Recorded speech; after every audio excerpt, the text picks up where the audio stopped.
Hi, friends. I am so excited because today we are having our first ever guest on Good God Talks. This guest is a dear friend of mine, Rachel Gilbert, and she is full of wisdom and encouragement. Rachel is a licensed counselor, MMFT. She's an author, an EMDR trained therapist, owner of BBC Health, and she hosts a very popular podcast called Real Talk with Rachel. Her first book, Image Restored, released on March 7th, so it's currently available, and it's a fantastic resource coming from a biblical perspective and full of Rachel's personal experiences as God has walked her through restoring her own body image. Links for Image Restored and for all of the places where you can connect with Rachel are going to be available in the show notes.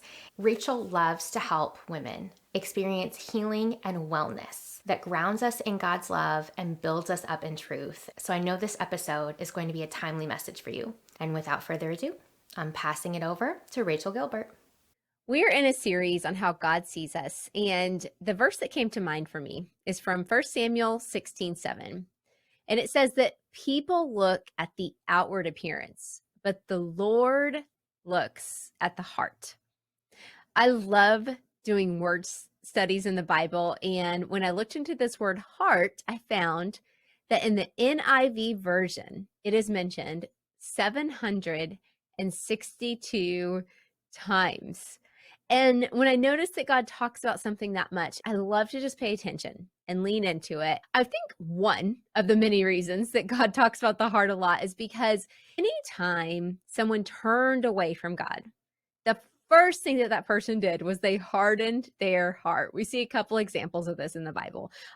Exodus 8:15 and Second Chronicles talks about it. And we still see this today in our own hearts and in relationships and in marriage. And I feel like this is why that God tells us in Proverbs 4:23. He says, above all else, guard your heart, for everything you do flows from it. So let's break down another word again. That word guard, just in the good old-fashioned dictionary, means protect from damage or harm. Okay, so God's saying, above all else, protect your heart from damage or harm. And we do this by submitting our hearts to the Lord, one, for his protection, but then also we have to do our part by doing routine heart checks, just like we would with a medical doctor, right? We go into the doctor and they listen to our heart and they make sure everything's okay. We are called to do this ourselves. And here are just a couple of questions I love to use to do a heart check. The first one, how's my heart? I know it's simple, but this is a powerful question that I actually often ask my kids. And at first it took them off guard, but here's the deal. If your heart doesn't feel right or it feels off, ask the Lord to put a pin on what is off in your heart. The second question I like to ask is, how are my words? Luke 6:45 reminds us that the mouth speaks what the heart is full of. So if you weren't sure about the answer to the previous question about how's my heart, listen to the words that you speak, not only about your body, but about yourself. I remember my husband, he once said, stop speaking about my wife like that when I had spoken some idle words about my body.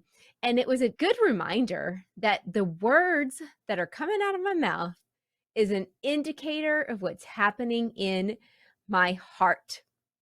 So once we figure out what's happening in our hearts, it's easier to see what our identity is rooted in. And without these routine heart checks, we can lose our perspective and start to receive our identity as what the world sees in us rather than what God's word says about us. You, my friend, you are a child of God. He sees you, he loves you, and he deeply cares about you, including and especially your heart.